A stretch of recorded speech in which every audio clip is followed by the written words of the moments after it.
commercial banks are very well capitalized, but who's actually capitalizing the bank? It's the depositors. That's the thing, is you just need to realize, Canada, that we're always depositing money. Money is always moving. So you just have to decide, am I going to capitalize someone else's system, or am I going to capitalize my own system? Because you're making deposits and capitalizing anyway. Okay, Canada. So you've heard of this process called becoming your own banker, the infinite banking concept. And my colleague Roman and I have a very interesting question that we received from one of our clients. And they say, if I could borrow from a commercial bank, if I have access to lines of credit, if I can get cash from the commercial bank, why on earth would I borrow from my own policy system? Why would I become my own banker? It doesn't make sense to me. I mean, we're going to achieve the objective either way. Is that right? Absolutely. The objective of accessing cash will be achieved anyways, regardless of how you borrow. If you have a policy set up with properly designed participating dividend paying whole life insurance, then you probably already know, and you probably already read this book behind me, Becoming Your Own Banker by R. Nelson Nash, that you have contractually guaranteed access to policy loans, and if you need cash, you can tap into this account and you can borrow from your own bank. There's a couple drawbacks for me, as I see. First off, I do not have access to 100% of my money from day one. If I need all of my premium back, if I can borrow it, I would probably go to a bank. So this is drawback number one. Drawback number two is, potentially speaking, insurance company can be charging me more for the policy loan than the bank would, especially if there's like a security against my loan, for example, like a house or something else, right? Or maybe a car. So why would I borrow? We decided to kind of see how you can go about achieving this objective of accessing cash. In both cases, the objective will be accomplished, but the difference on the having control of your repayment schedule, who is the position in the driver's seat. When you borrow from a bank, the banker is in the driver's seat. This is what we want people to do, is think about what's actually happening. We're not changing banking. We're just changing who's controlling the process.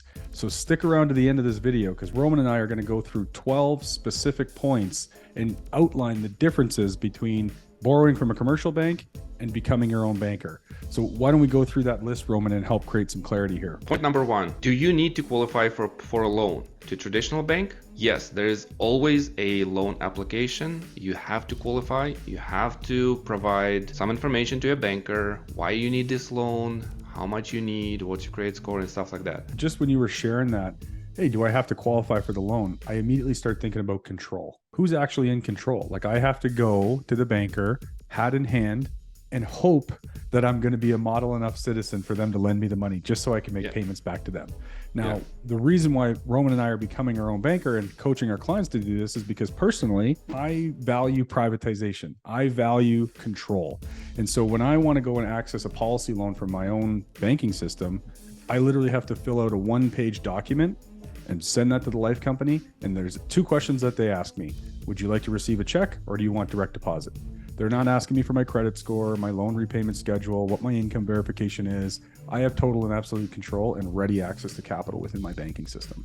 In the new book that Richard Canfield and Jason Lowe just launched recently, The Canadian Guide to Building Wealth, Richard and Jason actually are giving very good example of banks. So the banks provide an umbrella when it's a sunny day, and they take it away when it's raining. Right. Yeah. So in other words, when you don't need the money, they're happy to give it to you.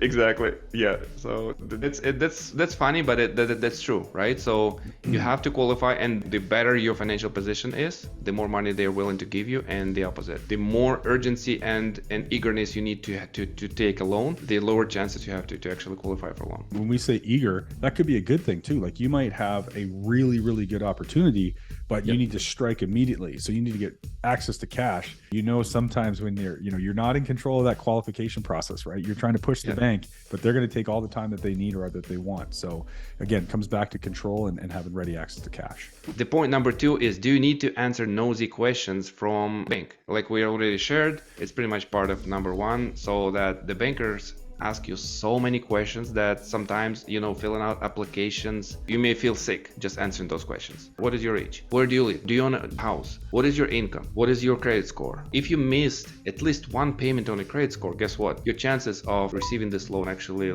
go down. There's so many questions they ask, maybe even unnecessarily, but they need it for you to qualify for a loan. Spoke to a real estate investor just yesterday, and she was so frustrated with the fact that you're going out and you're searching for these really good deals that you can see there's value in the property, maybe there's really good cash flow, but again, the banks have all these different rules. Sometimes they only give you credit for 50% of the possible cash flow, and all these silly things that you think it's a really great deal, but they might turn around and deny you because, again, they're going to ask you all these nosy questions, and a lot of times some of those questions don't even make sense. And again, privatization. I don't personally need somebody all up in my business and asking me all these questions personally. So I like to be able to have control of that process. None of that occurs when I go to access a policy loan. Number 3 is, do you need to provide your credit score? With a traditional bank, absolutely. Always when you apply for loan, or if you apply for increase of your loan, you have to absolutely provide your credit score or provide a consent for them to check your credit score with TransUnion or Equifax. It is not the case, and in fact, insurance company doesn't even have access to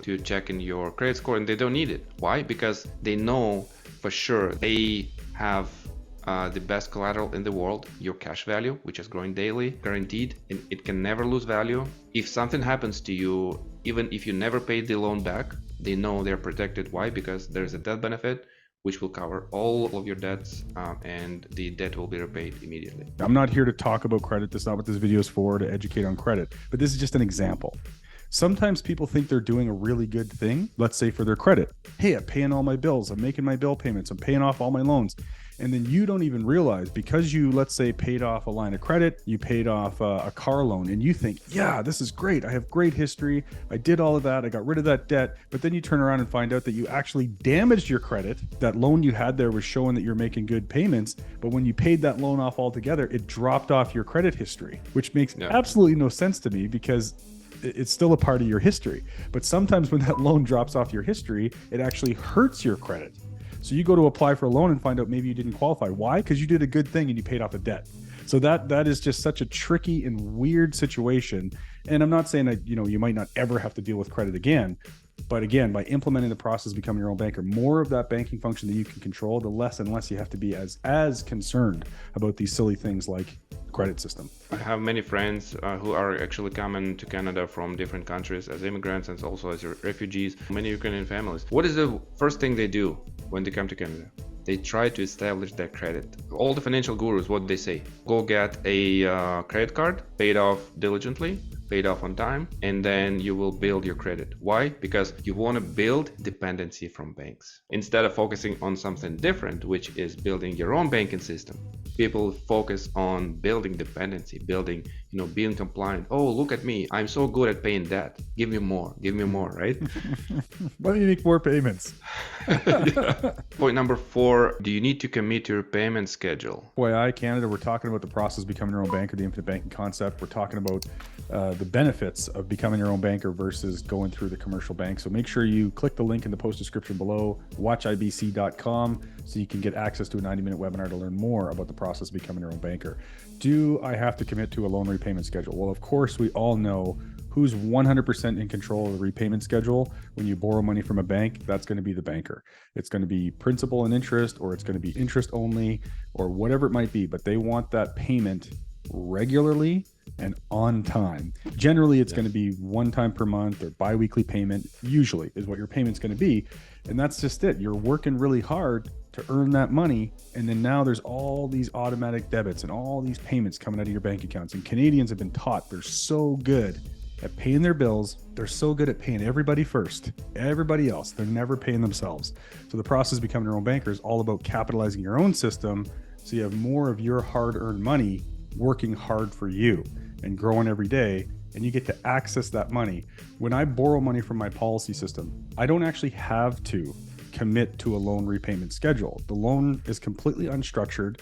However, we coach our clients to commit to a repayment schedule, because if you look on page 16 on Nelson's book, he talks about First National Bank of Midland, Texas, right?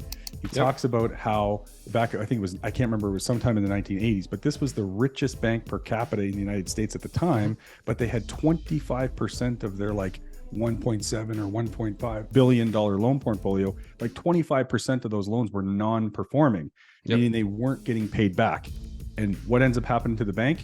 it closed its doors. So Yep. your banking system is no different, Roman. We're not having to commit to a loan repayment schedule from the insurance company, but we want to commit to a loan repayment schedule, right? Yes. So there's risks of not getting paid from the borrowers if you're a banker, right? So if you're a banker, you lend money and you want to make sure that your loans will be repaid. So banks normally do collateral or security. If you are the banker in your own bank and you are the only borrower from this bank, you can actually ruin your bank if you're not playing honest banker with yourself. If you are, then good luck, because otherwise the system, you will just break it. That's why NOSY instead in the grocery store example, always have a repayment schedule, even though you're not required to do that.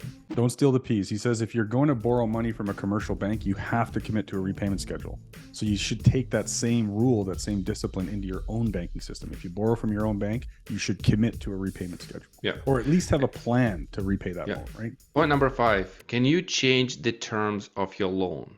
Generally speaking, the answer is going to be no. I mean, you could go back and maybe requalify or renegotiate, but again, you have to go back and spend that time and that energy and jump through all those hoops. And again, it's never guaranteed. Who is the one who's going to be controlling that entire process, if you even can change the terms of your loan? But you certainly can't call them up and say, hey, Mr. Banker, my wife's pregnant. She just decided to come home from work. She's not working anymore. Our income just cut in half. Could we just press the pause button on our repayments for the next 6 or 9 months? Would that be okay with you?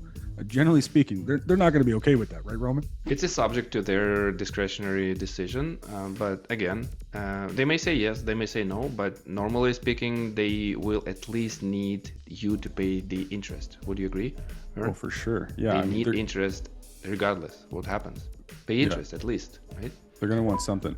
But on the other hand, again, we talked about this earlier, total and absolute control.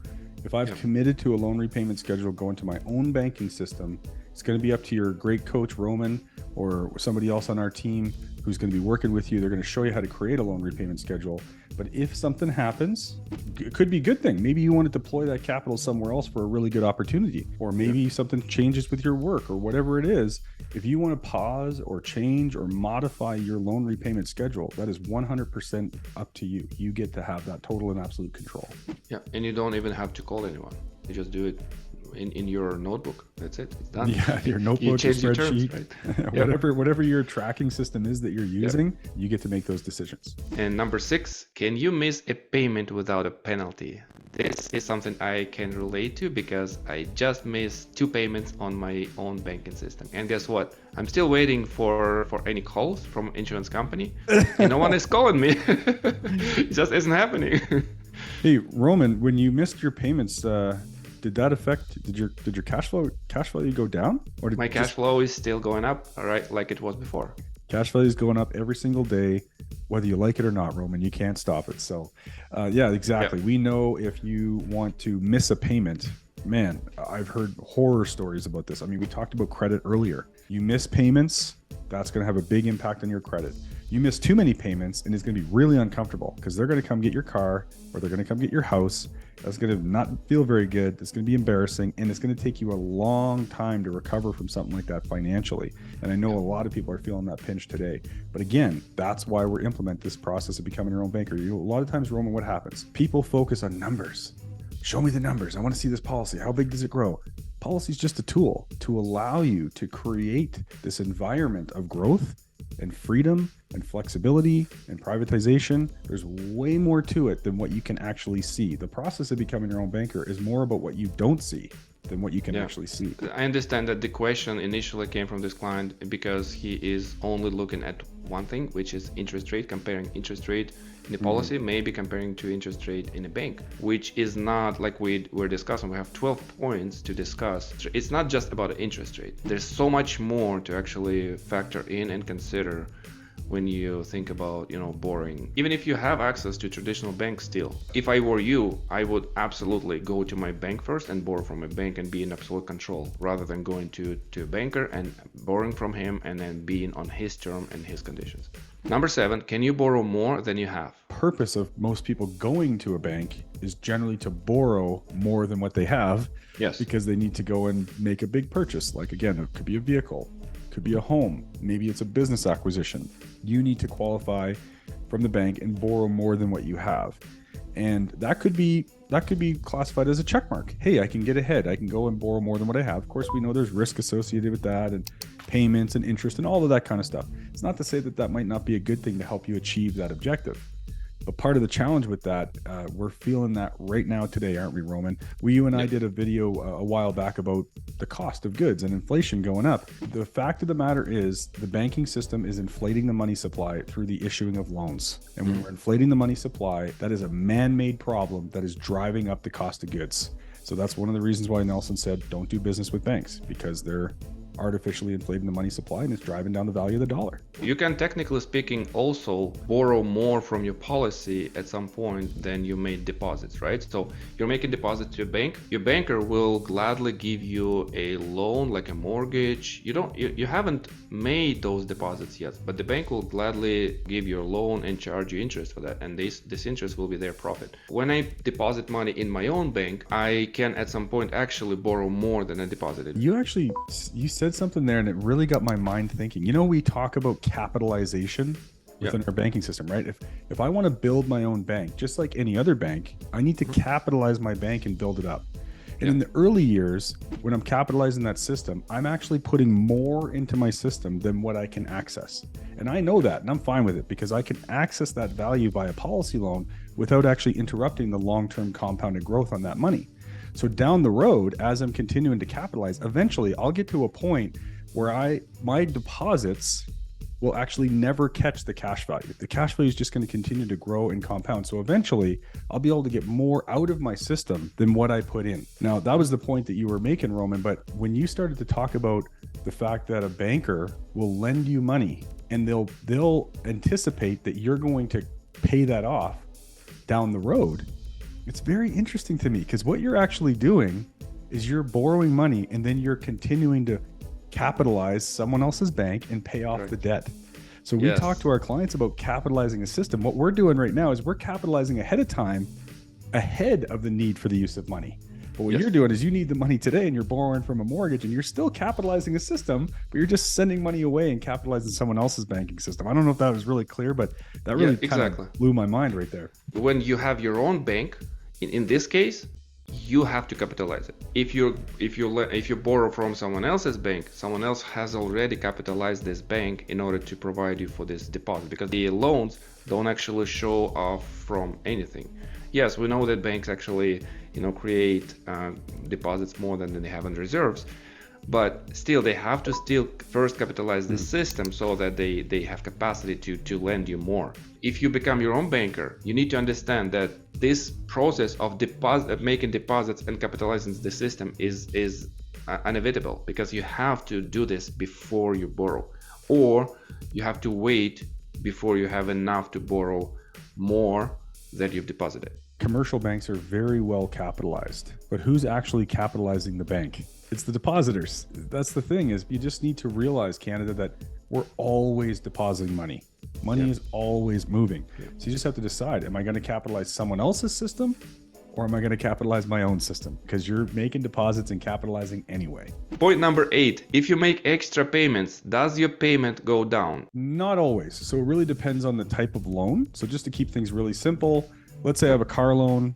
I could be paying, $700 a month for my car. And if I decide, I want to pay it off faster, I could take $10,000 and pay it toward the principal of that car loan. Generally speaking, my $700 payment is still going to be required. Same with your mortgage. You lump some money onto the principal of your mortgage. Now, it might be different if you have a line of credit or a home equity line of credit. If you're paying interest only and you lump some onto the principal, that will bring down your interest only payment.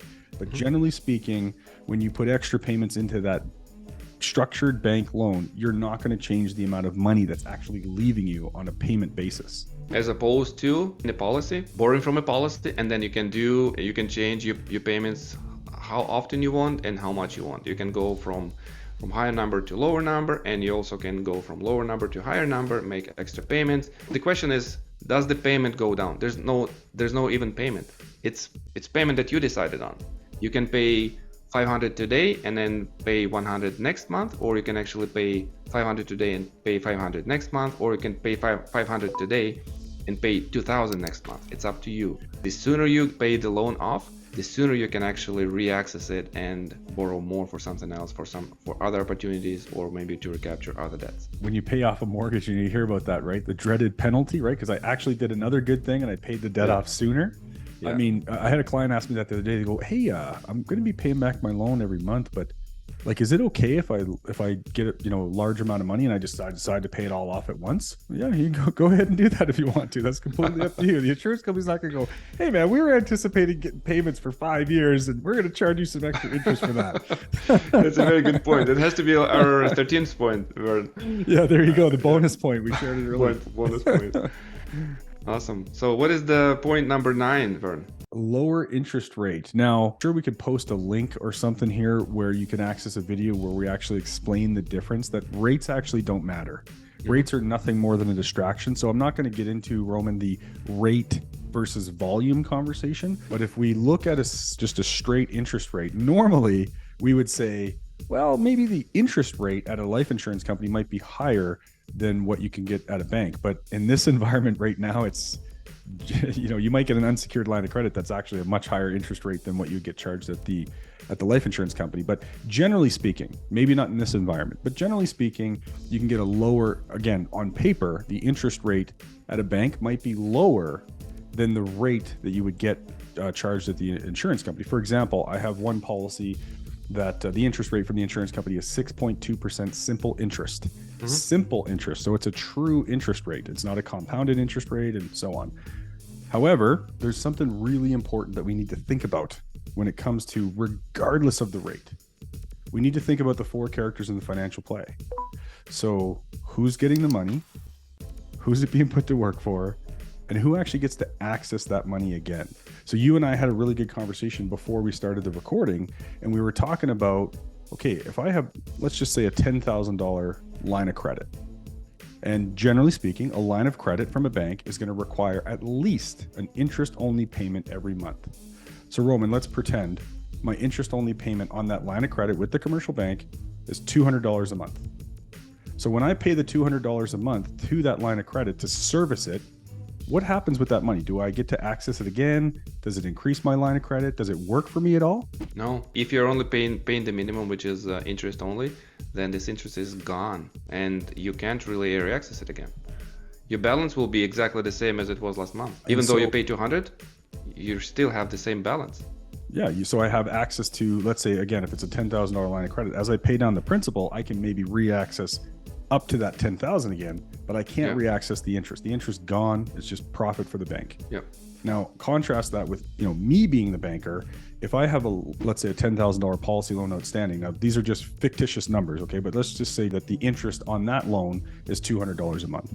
If I decided to pay back that $200 a month and service the interest on my own policy, that interest is actually being recaptured within my policy cash value growth.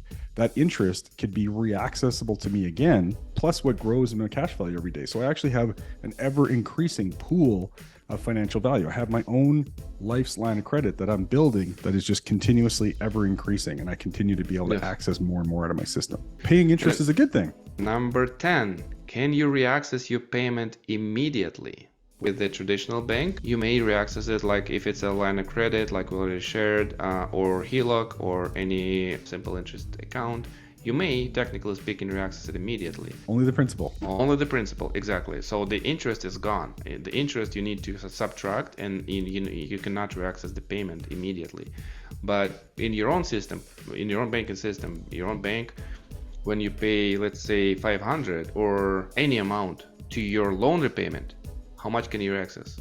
Generally speaking, you can reaccess more. Why? Because of the daily growth that has accumulated since your last payment. Plus, you reaccess the whole thing again. Yeah, just think about that. And then we have plenty of videos on our YouTube channel where we've shared that and what Nelson refers to as that tailwind that you create on your finances. But let's just say, for example, if I have a policy and my loan availability, because my cash value is rising every day, my loan availability every day could be increasing by $10 a day. I have policies that grow much larger than that every single day. But every day, let's say I have $100 that I can borrow today. Tomorrow I have 110. The next day I have 120. The day after that, I have 130. So just imagine that if I multiply 10 by 30 days, the average month, that's $300 a month that I could potentially access for my policy system just because my cash flow is growing. Now, if I have a loan repayment of $500 a month that I chose, that means every time I pay $500 back to my policy, I can actually go back and access $800. Where else can you borrow money this way? I've never heard of that. Number 11, is your borrowing capacity always increasing? So your borrowing capacity is always going up with the policy loan. With the policy, cash value is increasing every single day, and you can always borrow up to 90% of that. And your borrowing capacity increasing. You don't have to qualify for a higher limit. Where with a bank, in order to qualify for a higher limit, you need to go with this process of NOSY application and credit check and questions again and again and again. Each time you need to bump up your limit, you need to go see your banker, and you have to kind of tell him, hey, I need to increase.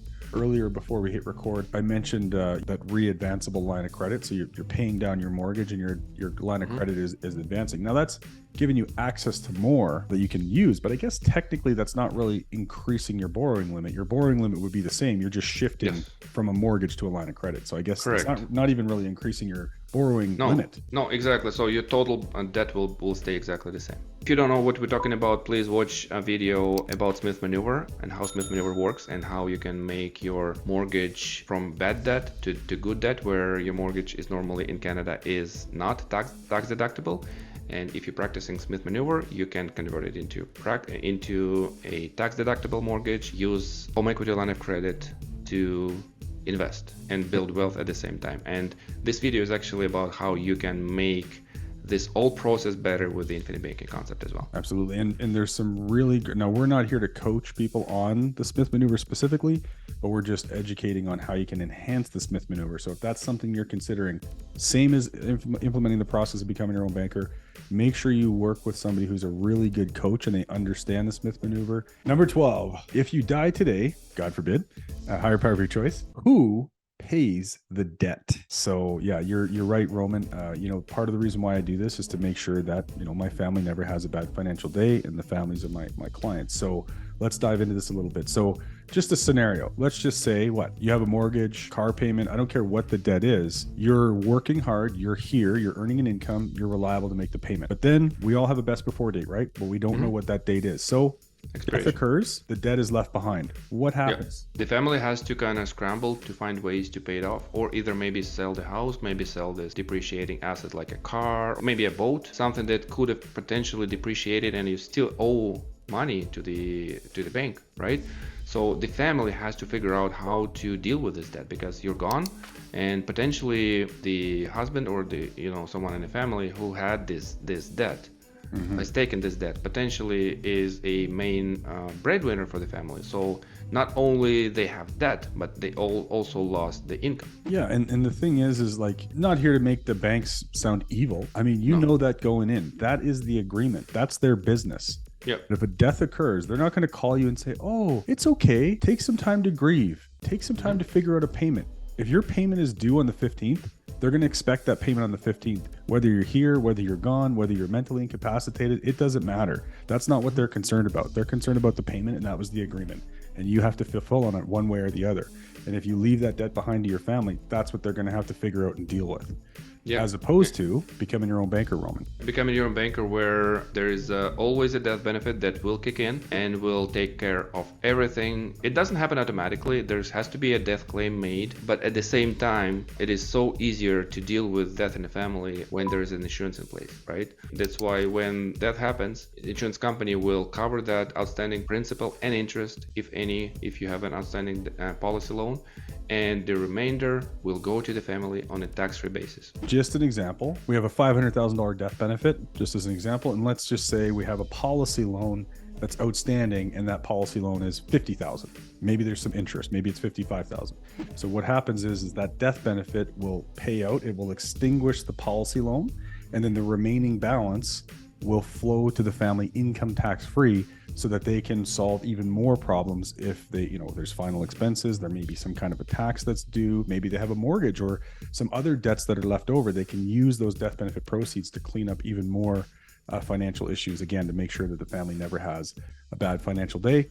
As long as you're here, if you live a long, happy life, you're going to have lots of capital, and not have a bad financial year. And if you pass away prematurely, then your family will be taken care of long term so that they can continue the plans that they had set out to take advantage of while you were here. So life is good. That's been 12 points that we wanted you to better understand why you want to be in a position of total and absolute control. It's all about who controls the payment, who controls the terms of your policy, who is the banker in your life. Go to watchibc.com. Again, it's watchibc.com to learn more about infinite banking and how you can become your own banker in your life.